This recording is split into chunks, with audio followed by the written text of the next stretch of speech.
अब रेनू मैरी को सब कुछ समझा देती है कि बाबूजी की सेवा कैसे करनी है और उनको क्या खाना पसंद है। ये इसको बताती है कि वैसे तो बाबूजी को दाल पसंद है, लेकिन अगर उनको चिकन और लेग पीस मिल जाए तो उस दिन तो उनके बल्ले बल्ले हो जाती है।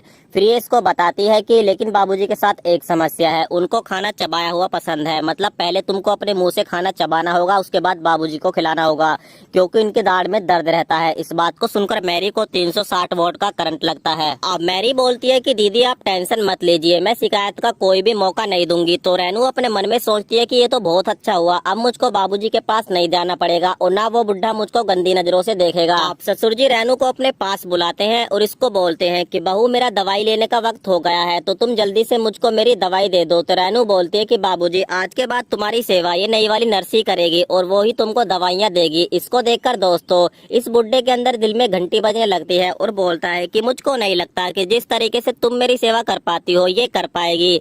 तो रेनू मैरी बोलती है कि आप टेंशन मत लीजिए, आप मुझको एक मौका दीजिए, आपको मजा ना आ जाए तब कहना। अब मैरी बाबूजी की सेवा में लग जाती है और बाबूजी को वाकई काफी मजा आने लगता है। उसके बाद रेनू भी सोने के लिए अपने बेडरूम में आ जाती है। तो अचानक से यहाँ पर रेनू का मूड बन जाता है और ये अपना मूड फ्रेश करने के लिए अपने पति के साथ जबरदस्ती करने लगती है। तो इसका पति बोलता है कि तुम क्या कर रही हो, छोड़ो मुझको, सो जाओ, आज मेरा मन नहीं है। उसके बाद रेनू का दिमाग खराब हो जाता है और ये गहरी नींद में सो जाती है। और दोस्तों इसको सोता देखते ही इसका पति मौका देखते ही मैरी के कमरे में आकर इसके साथ मजे लूटना शुरू कर देता है। अब सुबह होती है, रेनू काफी कंफ्यूज रहती है और ये अपने मन में सोचती है कि रात मेरे पति को क्या हो गया था, इससे पहले तो आज तक ऐसा कभी नहीं हुआ, कहीं मेरे अंदर ही तो कोई कमी नहीं आ गई है। चलो मैं छोटू पर ट्राई करके देखती हूँ, वैसे भी छोटू हर समय मुझको देखता रहता है।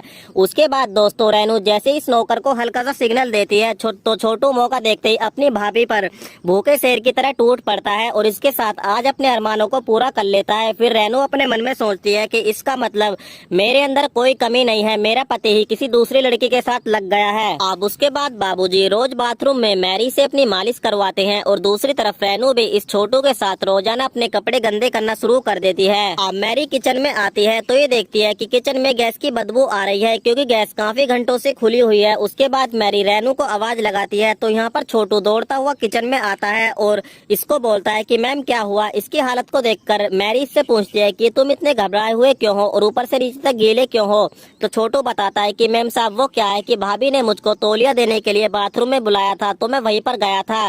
फिर ये अपने मन में सोचती है लेकिन तौलिया तो हर समय बाथरूम में ही रहता है, कहीं ऐसा न हो छोटू और रेनू का आपस में चक्कर चल रहा है। अब आधी रात में अचानक से रेनू की आंखें खुलती हैं तो ये देखती है कि इसका पति इसके साथ बेड पर नहीं है। उसके बाद ये अपने पति को ढूंढने के लिए कमरे से बाहर आती है तो यहाँ पर इसको मैरी के कमरे से कुछ गंदी वाली आवाजें सुनाई देती हैं और जब ये चोरी से जंगले से झांक कर देखती है तो पता चलता है कि इसका पति तो मैरी के साथ घपाघप कर रहा है। इस सीन को देखकर इसकी आंखें फटी की फटी रह जाती हैं और कहानी का जो पार्ट 1 है वो यहीं पर समाप्त हो जाता है।